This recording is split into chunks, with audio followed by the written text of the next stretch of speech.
إني جزيتهم اليوم بما صبروا أنهم الفائزون.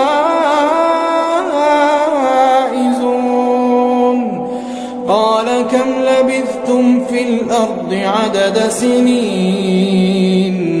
قالوا لبثنا يوما أو بعض يوم فاسأل العادين.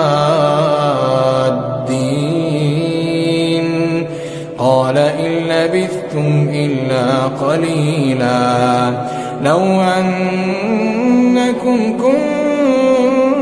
كنتم تعلمون.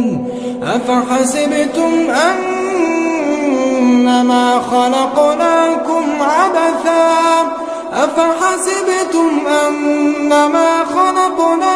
عبثا وأنكم إلينا